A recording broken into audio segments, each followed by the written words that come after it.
Hey everyone, hi, this is Esther Kane with SeniorSafetyAdvice.com. Welcome to our YouTube channel. Today I wanted to talk to you about something that is so simple for most of us, certainly not everyone, but it's something that we can all do to stay as independent as possible as we all grow older. And that is walking. The benefits of walking. We've all heard it 100 times, 1,000 times, 1,000,000 times, how great walking is. But what a lot of people don't know is that you don't necessarily have to do a massive half marathon or marathon, or you don't even have to do 10,000 steps in order for the benefits of walking to help you. So you probably didn't know, I certainly didn't until I researched it, that the 10,000 steps a day came from a marketing company in Japan in the 1960s in order for them to sell a pedometer called the Manpo-kei. So they came up with this number, 10,000. They hired some physician to say, oh yes, 10,000 steps a day is what you need to stay healthy and to, for your overall health. But it was never backed up by science. They never did any studies, never did any work on it. So the reality is that it's not really 10,000 steps a day. It's anything between 4,400 and 7,500. If you can do anything in between those numbers or up to those numbers, then that's really all that you need as far as gaining or getting the benefits of walking for yourself, for your body. Now, there's a lot of things that walking can do for you, and some of them you've probably heard, some maybe not. So I'm going to talk about these benefits. By the way, don't forget to subscribe, click on the like button, and all that fun stuff. We appreciate each and every single one of our subscribers. And also, if I did introduce myself, I'm Esther Kane, a retired occupational therapist, certified aging in place specialist, and certified dementia care specialist. So yes, my whole career has basically been around caring for seniors and learning and educating myself, all things senior. Now that I'm a senior myself, I can take the benefits of all of that training for myself. All right, so the benefits of walking. I'm going to start off with, of course, the obvious, heart health. Walking, of course, helps to keep the blood pumping and helps to keep you active physically, not only for your heart, but also for your muscles, depending on how you actually do the walk, and we'll talk about that a little bit later. But it helps to reduce blood pressure. If you have blood pressure, it lowers the risk, of course, of heart disease. There's so many wonderful physical health benefits that walking can do for you. But there are certain things you need to do in order for that to happen, and we're going to talk about that a little bit. All you need, if you haven't done any walking at all, start off with 5 minutes. And it doesn't have to necessarily be outside. I know when the weather is rough here, snow or rain or whatever, laps around the dining room table or throughout the house are enough. If you can start off with 5 minutes, if you can then do several 5-minute laps a day and build yourself up to 30 minutes. Oftentimes that's pretty much all that you may need depending on your physical health, any chronic illnesses you're dealing with, and so on. But it's such a simple act. You don't need equipment. You don't need anything fancy. You just need the right shoes, maybe a walking stick, a cane, or a walker, and a little help from a physical therapist wouldn't hurt. Okay. We're going to talk all about that. All right, your mental health. You may have heard that walking is an excellent a way, because you're getting the blood pumping, because you're getting some activity, physical activity. All of that is always, always recommended to help improve mental health.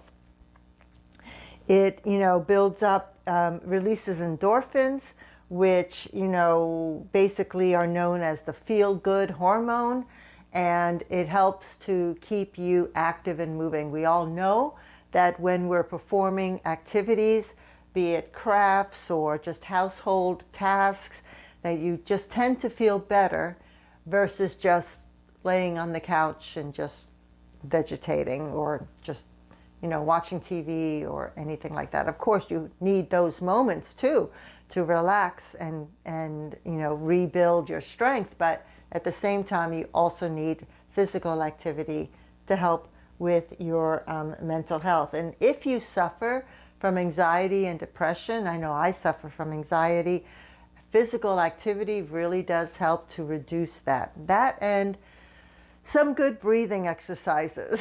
So there's a lot of apps that you can find on your phone that are free, either from Apple or Google Play. And those apps you can use to help you to, to breathe. I personally like the EMDR music. I tend to fall asleep to that. I use that for some quiet meditation time. So anything that you can find that is free, and there are so many things that are free that can help you with your anxiety, in addition to the physical activity of course, walking. Another great benefit are stronger bones. I remember a study years ago. We used to have to, as an occupational therapist, when we were writing our notes for our clients, we used to have to validate the treatment method that we were giving to the patient. So I looked up this study about, building up, using weight training, any kind of weight training, even if it's just 1 pound, anything at all. And what the study was saying was that people who, they took aging adults, I think they were in their late 80s, early 90s, and they put them through 6 months. Obviously, they did a bone density exam first, and then they put them through 6 months of weight training. Now, we're not talking about Arnold Schwarzenegger kind of training. We're just talking about some minimal weight training, resistance training. And at the end of 6 months, their bone density exams came back. Their bones were much stronger. And the reason for that was because they were doing these resistance type of things. They were putting weight on there. So that's why people who are heavier tend to have stronger bones than people who are underweight or very thin. So a recent study that I read just in the last few months said that if you're just 10 pounds over what you may think is your ideal weight, a lot of us want to be thin and all, but actually the truth is, if you're healthier, if you're 10 to 15 pounds over that weight. And part of that is because you will have stronger bones, or you should have, unless you have some other illness that is affecting your bones. But walking, especially if you're walking with weights or a weighted vest, can help to improve the density of your bones. Obviously, speak with your physician about this before you begin to do it. But in general, for most people, that is the outcome of walking with weights or using any kind of resistance or weight training. Another great benefit of walking, or really any type of exercise during the day, is that you tend to sleep better. Now, I'm not going to say that this happens all the time, because I myself have trouble sleeping, and that's mostly due to postmenopausal type of things and other issues, but exercise does not seem to help me very much with sleep unless it's extremely strenuous exercise, unless I walk multiple miles, and I honestly don't necessarily have time for all of that. But for some people, even some small exercises like walking 4,400 steps a day can really help with your sleep. So if you do have trouble sleeping, which most older adults do, that may be something that can help you with that process. One thing I will say, I was just at the airport, had to go to a conference, and one of the things that I noticed, people wearing the most inappropriate shoes at the airport. Either they're wearing bedroom slippers or they're wearing shoes with heels, you know, the women wearing shoes with heels. We all know that a lot of airports are very large. At least the Atlanta airport here is large, and inevitably your gate is always at the end of the terminal, it seems like. So you have to do a lot of walking to get to your gate, and standing when you're waiting to go through the security line, all of that. The point is, why wear uncomfortable shoes? You know, why not make it easier on your feet, on your back, on your body? Same thing with walking. You want to make sure to wear the proper shoes. Don't just go out on your slippers, even if you're just walking around the dining room table. You want to make sure that you're wearing shoes that support you. If they have orthopedics, if you need orthopedic soles, you want to have that. So I say, when you get up in the morning, put on those shoes so that you can just take walks throughout the day, multiple little walks throughout the day, instead of having to slip on and off between house slippers or shoes or whatever. It's just so much easier. If you're the kind of person that, you know, doesn't wear shoes that are outdoors, indoors, then have an outdoor walking pair and an indoor walking pair. But the point is, you want to have those shoes on. It's much easier, and it can help to motivate you to get up and walk, because then all you have to do is just get up and do a little 5-minute walk. Even if you walk in between commercials, if you are an avid TV watcher, you can certainly do that and build up your steps that way. Indoor walking options, as I've said, are very important. It doesn't have to be on a treadmill. You can walk around your home. My mom-in-law lived in a condo on the 3rd floor, and there was a catwalk in front of her condo that ran the span of the building. So she would walk that catwalk, and then she would take the stairs and go up to the next floor and walk that catwalk, and then so on, and then come back down and walk. So she would walk the entire catwalk, even when she got older, to the point where she needed a cane and then a walker. So she still did that walk every single day, sometimes twice a day. So, and she lived to 102, so, and a fairly healthy 102. So don't discount indoor walking options. It doesn't have to necessarily be outdoors. You know, if you don't want to get out of your pajamas for the day, doesn't mean you have to skip your walking and all the great benefits that it gives you. You want to choose the right area to walk, and this is for outdoors. If you're going to be walking outdoors and your balance may not be 100%, then you want to make sure to walk on sidewalks, anything that is smooth, doesn't create diversity. Obviously, it can go up a little bit, it can go down a little bit, but as long as it's a smooth surface, something safe, and preferably someplace that there are people around. Simply because if you do fall, if something does happen, someone can find you. You're not out in the middle of the woods. Of course, you always want to carry a cell phone with you, or some kind of alert device that you can contact someone if something were to happen. I mean, anything can happen. You can come across some stray dogs, I don't know, a rabid beaver or raccoon, probably a raccoon more likely than a beaver, and anything can happen, and it only takes a second for something to occur, and then you may need some help. But those are my tips for outdoors. Also, you want to dress for the weather. If it looks like it may rain, put on a raincoat with a hood. Use that if you're going to be walking outside. I have a friend of mine who walks every single day in the morning, and she is very good about dressing for the weather. You know, all kinds of jackets, sweaters, coats, scarves, hat, wool hat, anything at all to protect yourself from the weather, if that's what you're doing, is walking outdoors. Of course, if the weather is really bad, if it's icy, if it's snowy, If it looks like it's really going to storm, then take advantage of indoor walking. Again, you don't need a treadmill. You can just walk around the house to build up your steps.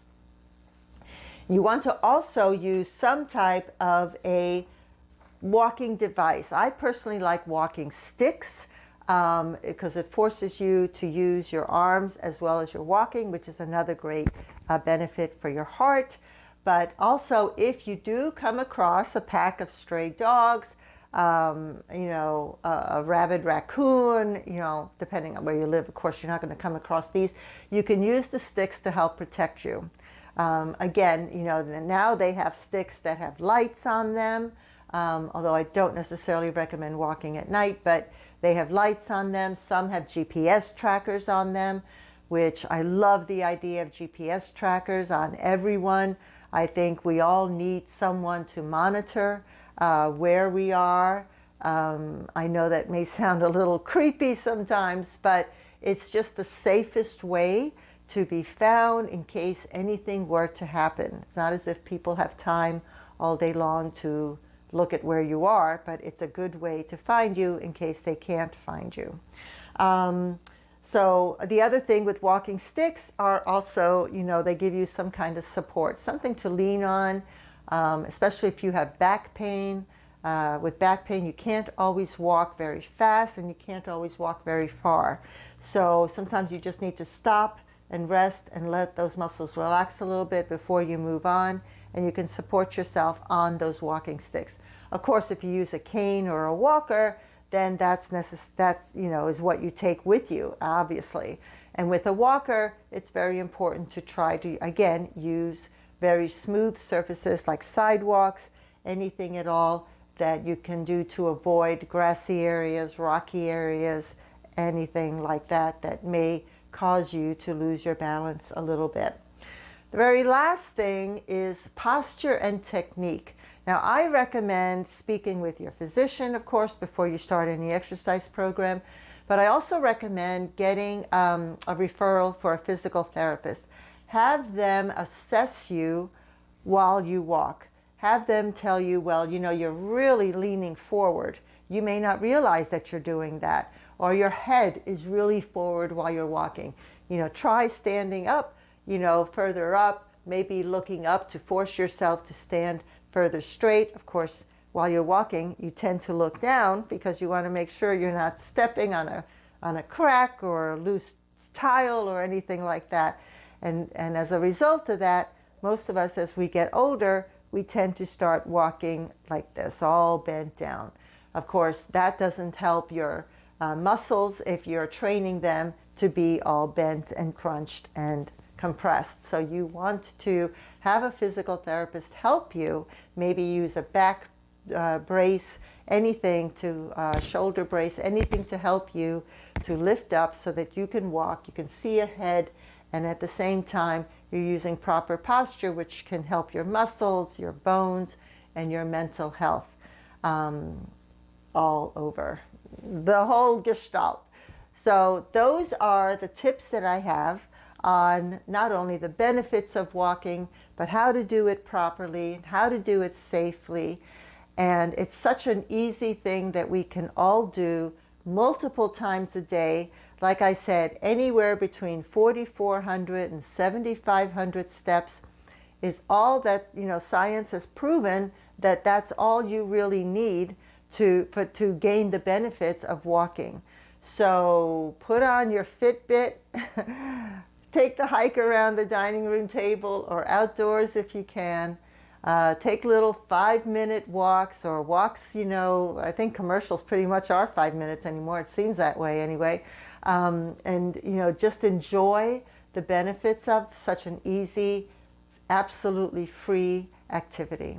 All right. Thank you very much for listening. Again, don't forget to subscribe, click the like button, give us your comments, let us know what you think about this video. How much do you enjoy walking? What have you found?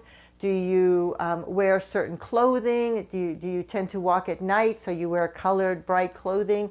I know there's some clothing now that have like neon lights on them and just all kinds of products out there that can help you to achieve all the great benefits of walking.